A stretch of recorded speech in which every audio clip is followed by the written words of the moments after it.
Hello, everyone. Welcome to the Future Doctor podcast show. I have a very special guest with me today, Savitran. Welcome. Hello, thank you. So, Savitran is a fifth-year medical student at University of Lublin in Poland. He went through a very interesting program. He did 3 years in Gulf Medical University, and now he's going to do 3 years in University of Lublin, out of which he's completed already 1 year. And Savitran, I'm looking forward to speak with you and learn from your experience. And I hope even the audience will learn a lot. Sure, yes, looking forward. I think we're going to have good information for everyone out there, and I'll be sharing my experiences as well. Perfect. Thank you for taking out the time. Thank you. Okay, let's get started and let's dive into it right away. Firstly, tell me about your childhood, your school days. Where did you grow up? Which school you went to? What subjects you had? Okay, so to begin with, I have been doing my education in UAE since my second grade, grade 2. So I was in our own high school, Varka, where I did my education till grade 10. Okay. After which, due to subject choices, I moved to Gems New Millennium Alkale, where I did my high school, 11th and 12th. Okay. So from there, it's Gulf Medical University, where I started with my professional career. That's there, but there was a little shift. It was COVID hit right when I was. It's the year 2020 when I joined Gulf Medical University, and because of COVID and the restrictions in travel and the world coming to standstill, there was a lot of restrictions, and traveling was no way possible. Okay. And so we had to think about choices within the UAE. It became more like of that situation. Of course, a lot of discussion at home and self-questioning as well. Do we really pursue into medicine, or do we look into other options as well? Because there was a little shortage of like options or choices when it comes to UAE back then in 2020. So and finally going to every campus, inquiring about the course and the duration. Of course, the doubts, nervousness was all there. That what if I don't join and start my course in September? Would I miss a year? Right. Yeah, a lot of questions of that sort. And yeah. Let's talk a bit more about that. So you went to CBSE school, right? That's what I understand. Gems Millennium is a CBSE school. So did you take all sciences and maths? No. What were your subjects? So I was not. I was very inclined of not taking maths from the beginning. Okay. Because when I was sure that I want to take science, science stream, a subject choice without maths. Right. So I had taken physics, chemistry, biology, and psychology in my 11th and 12th. Okay. Psychology was something I was very skeptical about. It was a new subject, and I didn't know the definition of psychology when I joined in 11th. Because it was a new school, environment, teachers, subjects.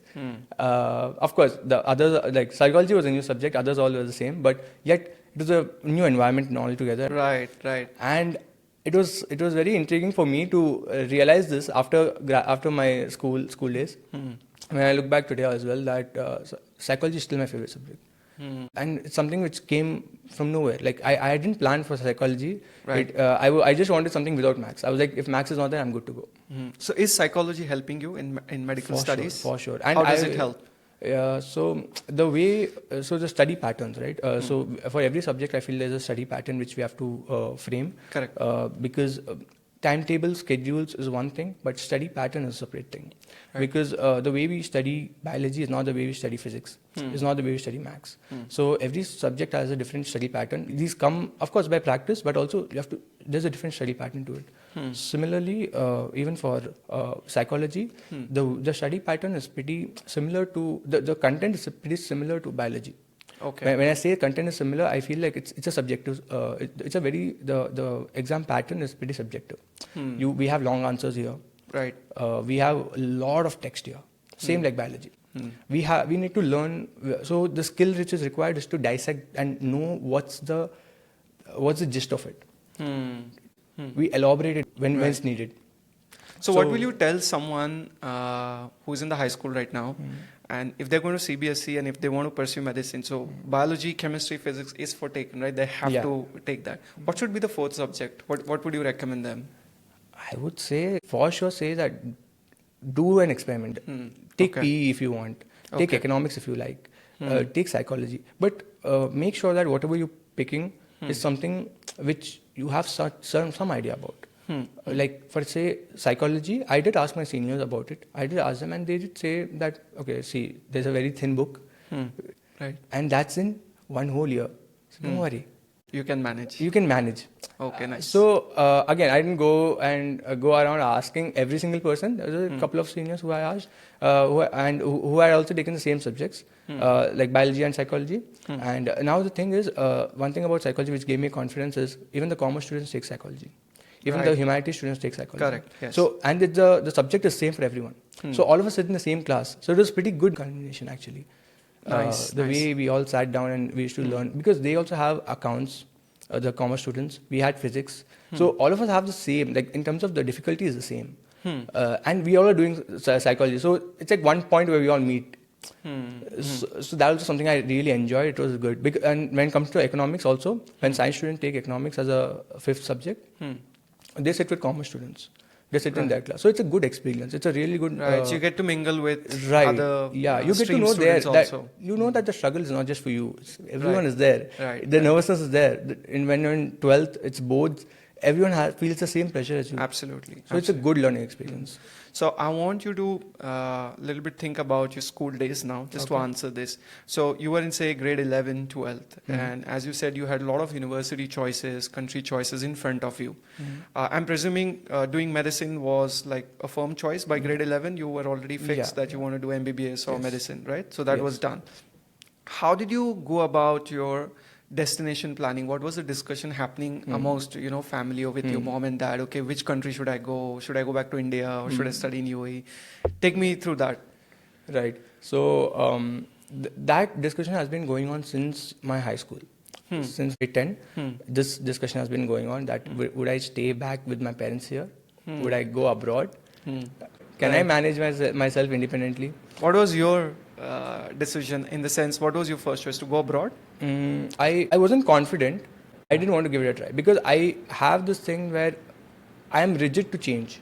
But once it comes there, once I dive in, change myself. I make sure that I'm there in the situation. So I like to dive in and then get a hang of things. But I'm rigid to change. If you ask me today, So you need that external push, somebody to convince you. either the situation demands or the push. Right. So what were the destination options you and your family had considered? Right. So by the time you reached grade 12, now it was like, okay, now we have to take a call where to apply. So in grade 11, I remember my school had arranged a open day. Okay. In grade 11, when I was in grade 11, for the grade 12 students, right? So there were around 25, 30 universities. But when I went around, I was shocked to see that there were only 2 or 3 medical universities which had come up. So the scope of you interacting with a medical university or the representative of a medical university is very less in open days, at least as far as my experience is concerned. I barely got to speak to 1 or 2 of them. So one university was from Georgia and there was one university from Ukraine. So I got the papers, all the documents, and I was kind of excited to discuss this with my parents, and I went back home. When we were discussing about, we'll keep this aside and we'll think about India and other countries as well. So we are still exploring options, and by the time it's 12th grade, we had Poland, we had Georgia in mind. Okay. So COVID forced you to kind of stay back in the UAE. Yeah, it kind of made explore options here. Yeah, I was like thinking, my mindset was, let me like stay with my parents. I feel like kind of safe here. World right now is not that right. safe. So I want to understand how students are arriving at their choices. So you mentioned about the career fair. You met universities there. So what are other tools or techniques you used or information resources to finalize or get information about your choices? Give reasons why not to take science. Yeah, possible. Yeah. But like all of them have taken sciences. So, but one of them went into engineering. He's in BTech. One of them luckily had taken medicine. So he was a good like reference for me. And in fact, he had approached Gyanberry as well. That's when I got to know about Gyanberry. Oh, is it? Yeah, okay. in 2018. This is 2018 when I got to know about Gyanberry, and I was like, wow, okay, there is exclusive medical career counseling in the UAE. Wow, that's something I was amazed. And that's when I got to know about it, and I did approach Gyanberry as well, and that time around 2018. Right. A lot of students do. Yeah. Yes, exactly. So and I got a good guidance from, good idea and insight about every university. In fact, an overview about every university, what is there, what can we look or expect from each university. Right. What are the future benefits from doing from one university than the other. Right. So these kind of information was pretty helpful. And then comes the university websites in itself. Self-research. Self-research, yes. Some universities have this option where we can contact them and in the reception itself, we can ask them to transfer the call to the admin department, and they would give us a couple of numbers of their representatives, student representatives, and we can have a word with them. So for Gulf Medical University, when I went there, after my admission process, it was done. Fantastic. My admission was final, and I was like, okay, this is it. I am in Gulf Medical University. So that's when I had approached the admission department and I spoke to a few student representatives. So what convinced you about Gulf Medical University? About Gulf Medical University, from the beginning, the accreditation. Accreditation and the scope as well. When I say the scope, we had a university tour. Before the admissions itself, we had a university tour where we went through the entire campus, and it did give me like a very different feeling, and very different feeling. Somewhere I was nervous as well. It's very different from school. It's absolutely a lot more, and it feels overwhelming. I think many students sometimes have this doubt when I ask now. Like a lot of juniors do text me, so they have that feeling that they may not be able to handle. It would get overwhelming for them. Like I feel like you don't know your potential. When the situation comes, when you face it, probably then you will know whether you can take it or not. Right. You should decide or conclude whether it's overwhelming or not after facing it. So yeah. So what part of the university tour overwhelmed you or made you feel nervous? Was it like the laboratories or the clinicals or the kind of curriculum and exams they were talking about? I think the infrastructure and the way medical university is there in itself, because I had never had an inside out view of a medical university ever. The pictures which we see in Google is something very different from how it feels there. The air, the environment. And the labs especially. The part where I felt nervous was the labs. After seeing the gross anatomy lab for the very first time, the cadavers were there and the gross anatomy lab. I still remember that day. So those things were very it made me nervous. How was your first actual experience with cadaver and with the dichotomy and all that stuff? That was in second year. Second year during the summer, we had a dissection training. And it was a 2 weeks training. So now we are done with second year. We are officially like third year students. Right. And now we are very excited. We're very excited for the dissection training, and we go there and we see that the cadaver is there. We keep different names to it. We are all excited. Yeah. We are giving names to the cadavers. we are giving him names. And why is that? Why do you give a name to a cadaver? It was just like fun. Like students are like just having our fun time there. Tell me some names. Or is it actual names or like? No, just our pet names, which we give the cadaver. For us, probably to remember. This is like something to take away. This is like one takeaway that we'll probably remember the cadaver. Like Tom who we dissected. Like that. That's the thing for us. And I remember the anatomy professor coming and he gives us like a 500 pages atlas and the dissection books, which she's like, prepare this and then we start. So we all were very excited. We were looking at the tools when the professor comes and gives us a textbook, and we were like, all of our moods are like going from there till down. Our excitement went down, and we were like, okay, are we going to again learn? Like, is it textbooks again? And we had to prepare 3 hours straight, after which we started our first session, like from the head and neck. Right. How was the reaction of your friends, some of your classmates doing the dissection? Were any of them nervous? No. Even I have seen where students, they have this thing in mind that feeling that we'll probably puke if we see the cadaver. We would, like those things we have heard. It's been. So how do you tackle this anticipation, or like do you have theoretical classes just to take you through? Okay, this is what you can expect, and this is how you have to tackle it. Yes, we do have classes like theory classes where we have pictures of cadavers in them. Okay. Like the presentations and the lectures what we attend, we do have pictures of cadaver because we need to have a. That's in anatomy, right? Yeah, anatomy. Yeah, anatomy lectures where even in pathology, we do have like cadaver pictures, dissections being attached there. The cadaver pictures attached there. So it's not like the first time that we would be like now, as I said, in third year, just like after completing second years when we had the dissection training. But from the very first year itself, like within 2 or 3 months through the course, when the first year students go to the gross anatomy lab, we do have this classes with the cadaver. So we call them flag marks. So we mark each of it with pointers, and then those are the labelings of each part. So we need a precise idea of what part is called what and what's the function of it. So that's the learning which we take up from the class. So before you get to do the dissection, you're already aware of. You observe it. So you see it in the pictures, then you observe it from afar, then you go closer, then you go. So just stepwise. Perfect. That's a great insight. Yeah. Okay, I want to ask you about CBSE students aspiring to do medicine. So you know the typical trend among NRI students or even Indian students. So they are going hard out on preparing for NEET. They're not going for internships or some sort of exposure to validate, if is medicine the thing for me? Because in India, we have this rat race of scores, NEET scores, NEET scores. Even the universities don't require any clinical exposure as such or, apprenticeship to make your resume or something. So what would you tell CBSE students what they should do to validate, okay, is medicine the thing for me or not? So I think internship is a great option which students can go through, like doctor shadowing. Or when a 10th grade student approaches a doctor, than internship, because internship clerkship comes in the university course. So doctor what I meant is like just community service or some sort of work internships. So doctor shadowing is something which gives a good idea for a student who is in high school of what exactly the field looks like. What is the day in day out practical happenings and day in day out experiences in the field. They're going to choose as their future. So shadowing is one. Shadowing is one. Then research is another thing.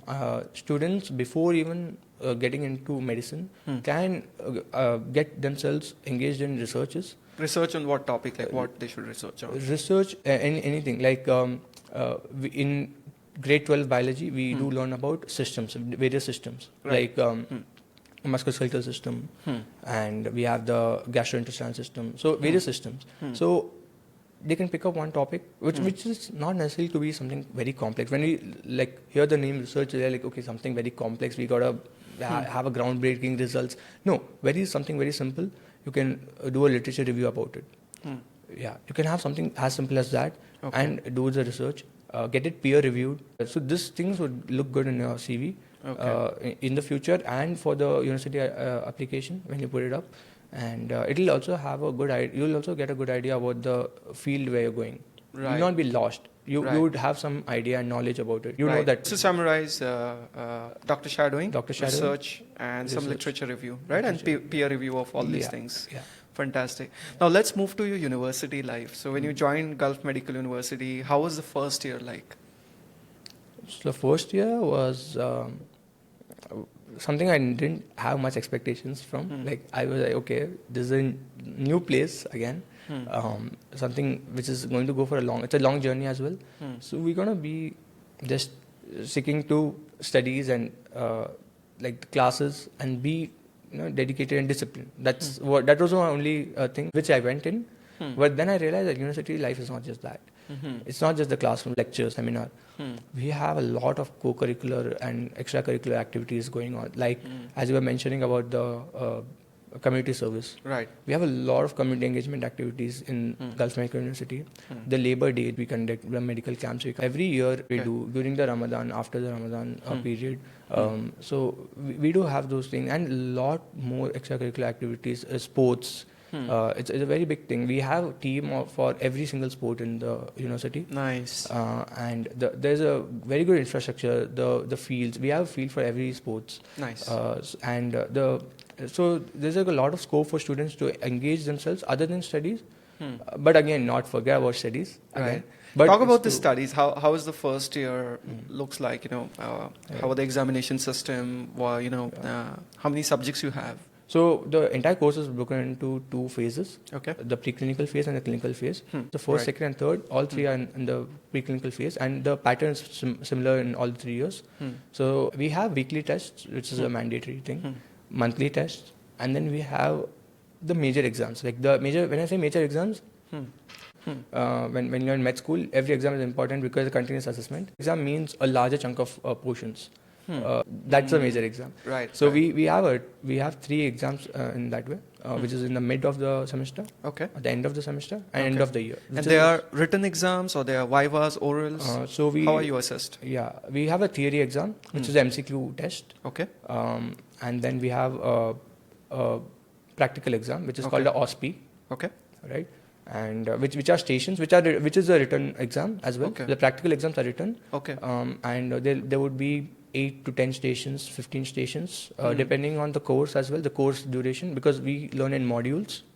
So every system is a module, and depending on the duration and the size of the module, accordingly have number of stations increased. Okay. It is more like an oral exam. Even in the first year? In the first year itself, we begin with the clinical exams, and that also is broken in stations, but it's more like history taking. The clinical skills which are required for med students should be known, which are going to be your day in day out hands-on experience in the clinical phase is what we learn from the first year itself.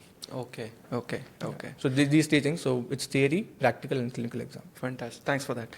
Okay. I want to ask you about your program. From what I know, you're going to, or you have already done 3 years of your program in Gulf Medical University, and the last 3 years you're going to spend in University of Lublin in Poland. Yes. Talk about this program. It's very unique. Very few universities offer this program. Right. So I think Gulf Medical was one of the first universities to bring up this program in the year 2017, and I joined the 2020 batch. I was the 4th batch of the university. Okay. And it's a program where it's called the Associate Degree in Preclinical Sciences, Okay. which is awarded by Gulf Medical University at the end of 3 years. Okay. So we do the preclinical phase of the course here, which is the 1st to 3rd year, and the 4th to 6th year, which is the clinical phase, is done in University of Lublin in Poland. Okay. And So who awards you the final degree? the final degree is from Medical University of Lublin. We are students of Medical University of Lublin right from the first year, right from the admissions. Okay. So this is the admission process itself goes like first the admission, all the details are taken for what University of Lublin requires. And we are registered there, and we are registered in Gulf Medical University. Okay. Okay. So what were the admission requirements like that time? I'm sure now things are changing, but that time what did you have to give any entrance exam, interviews, or just pure application? How was it? So there was an entrance exam and an interview, both. The entrance exam is a 1-hour exam. Okay. We have MCQs and some aptitude questions, and based on the entrance exam is what we have the interview on. Okay. So the interview again has like 2 phases in it, where the first phase is about the entrance exam, like the way we have performed, and some additional questions along with what has been asked. Right. And then we have the second phase where there are some aptitude questions like are you sure if you want to do medicine? Is there anyone from your family who has done medicine? And why do you pick this certain course? Yeah. Okay. So you did 3 years here in Gulf Medical University, and you praised a lot about it. And then for the clinicals, you had to move to Poland. Yes. And I believe out of that 1 year, you've already done it. Yes. So how was the transition from like studying in UAE and then going to Poland? Right. What was the difference? Differences like? Right. I'll say it in 2 parts. One is the academic part, and one is the personal life. Right. Okay. So the academic part, academic transition was pretty smooth because we had a language course. We had something called a bridge course in the last semester of the university. So you learned Polish language that time? Yeah, we learned Polish language at that time, A1 level.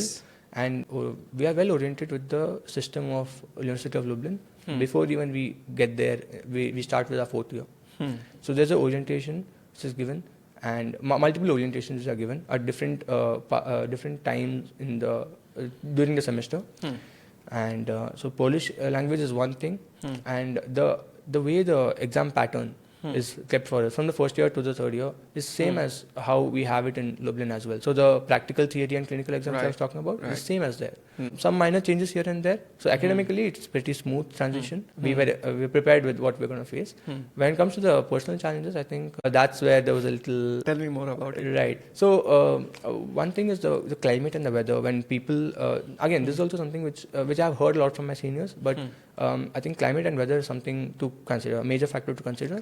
Because we as students who have lived all our lives in UAE, we just know summer. Right. So going to a place where it's like where it hits -20, -25, that actually affects a student and the day-to-day routine. And The way we go to the university, over there we walk, we get out of the house, there's a car, there's a bus, we get there. Right. Over All there it's convenience. walking. Yeah.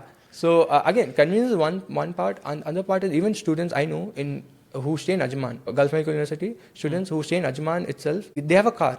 They take the taxi because Right. the weather as well doesn't support. The Correct. weather there supports, but then walking is something that's a habit, right? That's a change. That's the mindset change as well, that you have to walk. It's a 2 kilometer walk. It's a 1.5 kilometer walk. You have to walk.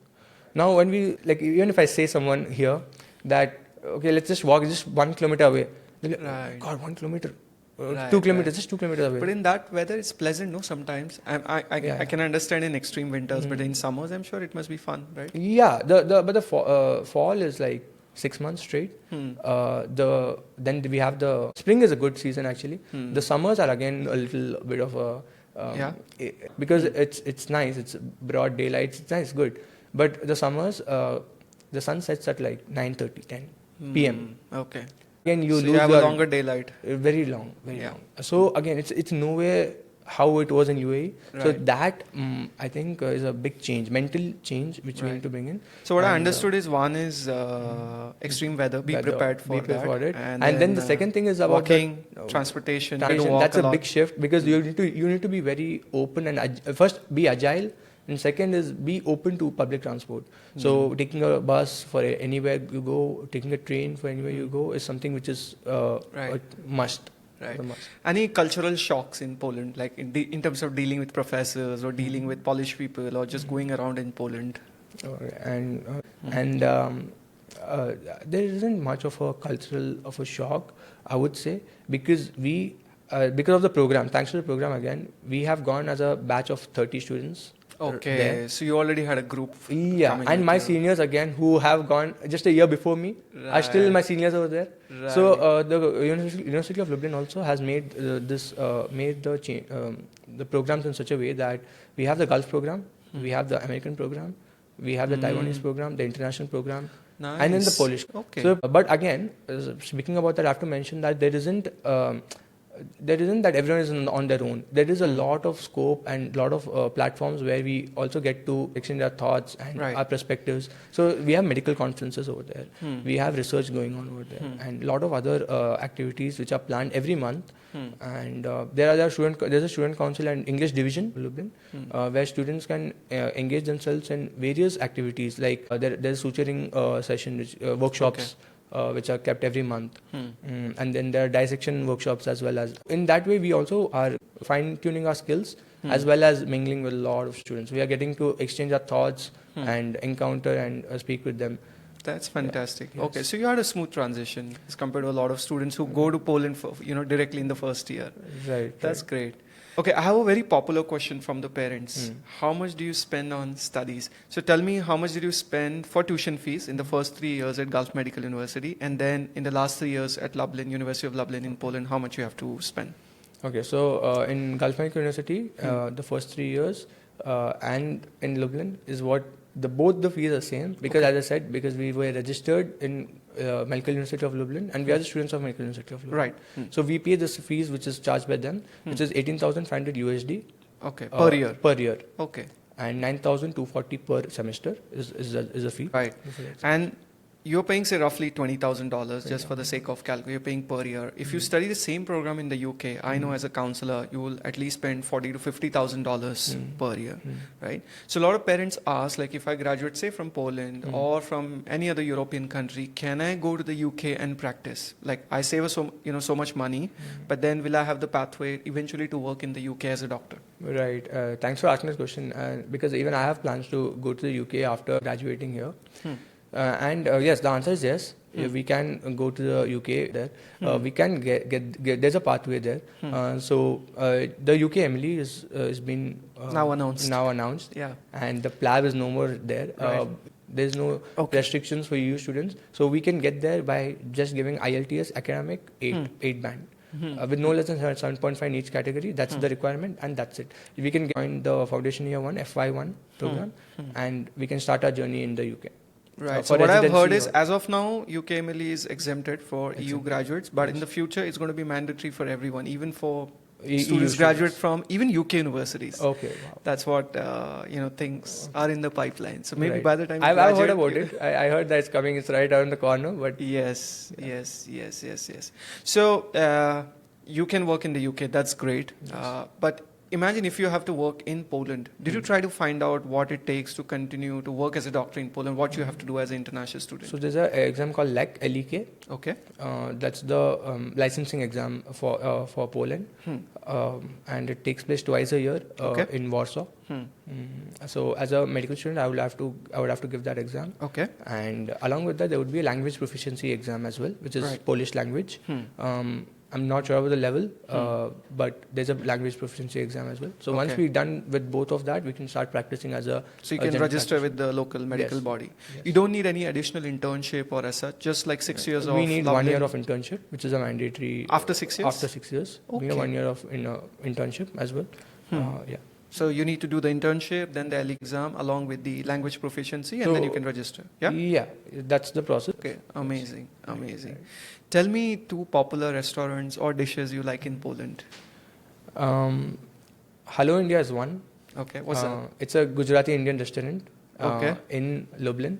Okay. And there is one called Male Indi. Okay. And it's in the old town of Lublin. Male Indi, yeah. What do they serve? What cuisine they serve? It's Indian restaurant. We get all the North Indian dishes there. All the North Indian dishes. Okay. You can be rest assured that you get the same taste. Right. Yeah. So how satisfying it is to find Indian food after traveling so far. Yes. Yeah. Now it has become a thing that Indians are everywhere. Right. So it's not so surprising, yet it is very satisfying that we get Indian food. And more than anything, it's like somewhere in my mind, I have this assurance that even I won't starve to that. I have the Indian restaurant there. I can go there and get my food. Right. And tell me the party places. We do know, medical students do party. Like there's impression, there's no time even to eat food. But I do know a lot of medical students. They study hard, but they also party hard. Tell me, where do you guys go in Lublin? In Lublin, where do you chill generally? After college, where do you go? So we do go out to chill. We do a hangout. Yeah. We do go for hangouts. Weather again, we can see a very natural ecosystem there. We can see a forest, we can see a garden. Everything is there. We can see parks, we can see lakes. So it's a very beautiful terrain, and I think because of that, the nature being so beautiful, we prefer going for hangouts in near the lakeside. Right. Or we do go to gardens, and that's our pretty much like. Nice. So just if you step out, it's you're relaxed, you're chilled. We are relaxed, yeah, because we don't want anything we do go for paintball, laser tag, these kind of activities as well once in a while. But when we talk about the more frequently done things, it's this. Okay. And one last question: is there anything that your mom overpacked for you? Like any food dish or something that she said you could take a lot of with you and then eventually you're not using it maybe there? I think the spices. Because I do cook a little from my side. You do? I do cook basic few dishes for my survival. So the spices were something which are overpacked, which I have still. But the good part is it doesn't get spoiled. So I do have it for the coming up months. So what's the packing list like? Okay, apart from food, what all things you would say to an international tour you should take with you? So this is something I would like to as well mention, because the first time I went, I had no clue about Poland. I've never been to Poland before. So when I said Georgia before earlier on, we had visited Georgia in 2017. When we went to Georgia, I was like, okay, wow, this is a good place. This is like peaceful, good place. This is nice. Because I went as a tourist. I didn't know how it would feel as a student. It's a very different perspective from the student side. Exactly. But I didn't know how it would feel when you're by yourself. Yeah. And Poland is something I have no idea about. And plus, there were a lot of mixed things going on as well, like talks and stuff, that you won't get this in Poland, you won't get that in Poland. So I was like, okay, I'll do one thing. I'll pack this juicer. I'll pack the breakfast maker. Okay. Yeah, I was like, I'll take this, I'll take that. My dad was like, yeah, take the TV, take the fridge, take everything. Go. And I was like, okay. Then I made a final list. But I realized that no, you get most of the things out there. All the Indian items as well, you get. All the even raw textbooks and everything you can buy there. Everything. And textbooks nowadays are all ebooks. Even in Lublin, we have an e-library, which is fantastic. We get all the books, English, because that's also a thing, because they do have Polish books. Most of the books are Polish. The percentage of English books are less, but yes, what is recommended is always there. So ebooks are a thing, and if students require a hard copy, they print out the chapters which they require. Nice. And I promise this is the last one. Yeah. Tell me 2 words in Polish that you frequently use there, like hello or goodbye, something, anything. So it's a greetings. It's called Dzień dobry. Dzień dobry. Dzień dobry. Okay. And dziękuję is thank you. Dziękuję is Is thank you. Yeah. Okay. As a part of history taking, it's a thing that we greet the patient and we thank the patient at the end. Awesome. So this is something which we use every day, about more than 50, 100 times. I don't know. Okay. Every time we see a patient, every time we see a doctor. Awesome. With that, I will say dziękuję.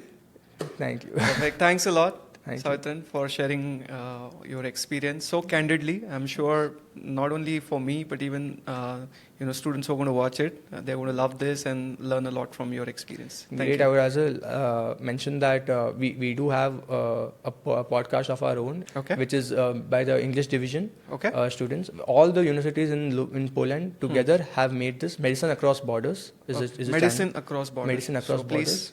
Yes, do check please this do out. check it out. And we are there on Spotify, YouTube. And all students who are interested in undergraduate research can approach us. We do have those programs going. So yeah, Amazing. yes. Fantastic. So you are there for each other. Yes, always. That's very important. Thank you, Savitran. Thank you.